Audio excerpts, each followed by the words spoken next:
Chapter 2.3, our essential question is, how can you model division by a mixed number? And your key idea is dividing mixed numbers. Again, they're reminding you that you have to write mixed numbers as an improper fraction, then go ahead and do your dividing. All right, let's take a look at the first example. In the first example, they're telling you exactly what I just read to you. They're taking 2 1/4. They're converting it to 9/4. So that's the first thing you have to do, convert any mixed numbers to improper fractions. Notice right here, division. So in the next step, you're going to flip it and multiply. Flip your reciprocal. Then cross factors and work it out. So let's go over that again. You have a problem like this where you have a mixed number and you have division. First thing you're going to do, because the mixed number is first, you're going to change that to an improper fraction. You can write out the rest of the problem. That way you did only one step. Your next step is to rewrite your improper fraction, flip division to multiplication, flip to the reciprocal of your second fraction. Then the next step, cross factors, and then finally you have your simplified answer, which is 6. All right. Example 2. The first thing you want to do is estimate, and you really want to do this with as many problems as you can. Estimate. When you estimate, though, with mixed numbers, you have to make sure you're estimating to a whole number. That'll give you a better estimation. So you look at your fractions. 3 5/6. Well, 5 is only 1 away from 6, so we can estimate that to 4. Same with 1 2/3. It's only 1/3 or 1 away from 3. 2 is only 1 away from 3, so we can estimate that to 2. Keep the division sign when you're estimating. Then we take a look at this problem. First of all, we have 2 mixed numbers. Convert the first one, convert the second one. That is your first step. Division stays the same.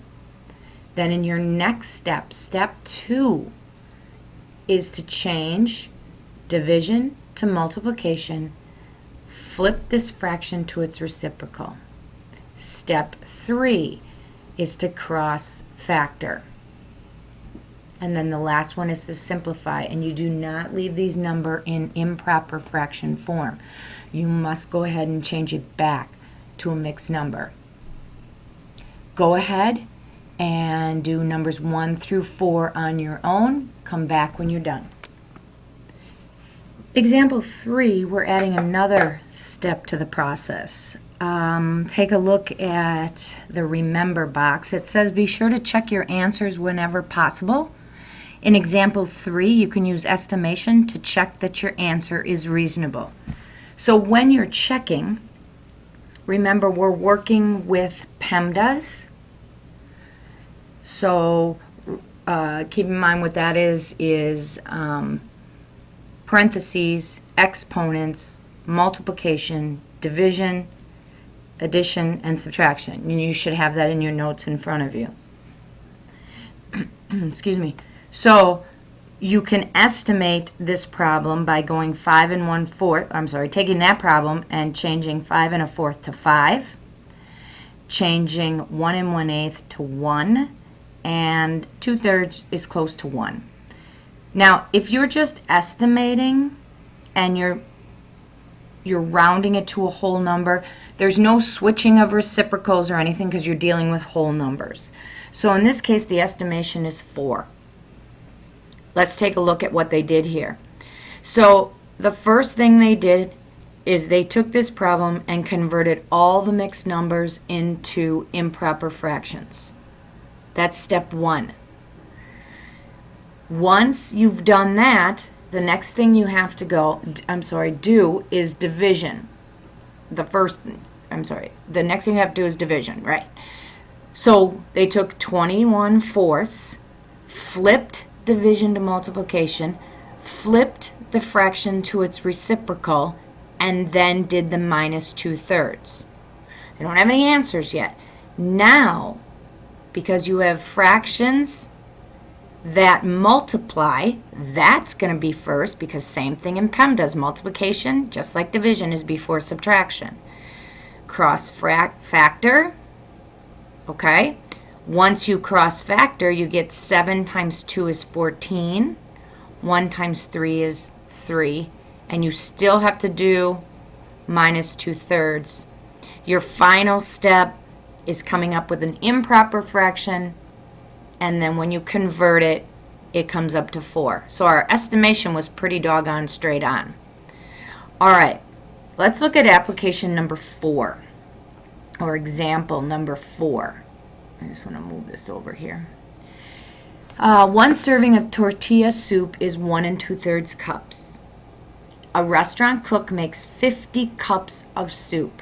Is there enough to serve 35 people? And you have to explain it. Okay, so you're thinking about this. You're saying, well, 1 serving is 1 2/3. That's what one person gets. We could do method 1 and do 1 2/3 50 times. And that way you're going to see how many servings you get. But let's take a look at how we did it as method 2. The problem is 50 divided by 1 2/3. So you have 50 cups, and you're going to divide that 50 cups into 1 2/3. They rewrote the problem, put 50 over 1, because that's what you're going to do with a whole number, change it to a fraction. You still have division, and you still have 5/3, which is the improper fraction for this. Step 2, leave 50 over 1.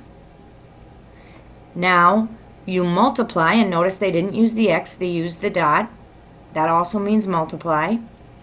So they flipped division to multiplication, flip 5/3 to 3/5, which is its reciprocal. Next step, cross factor. And I would even be okay if you cross factored here after you set it up. Then multiply across and simplify to 30. Don't forget it did say explain. So your answer is no, there's not enough to serve 35 people, because 30 is less than 35, so there's not enough soup to serve 35 people. All right, take a minute, do the on your own 5 through 9, and come back when you're done. Sorry, you didn't need to come back. This is the end of section 2.3, and we'll go over it in class tomorrow.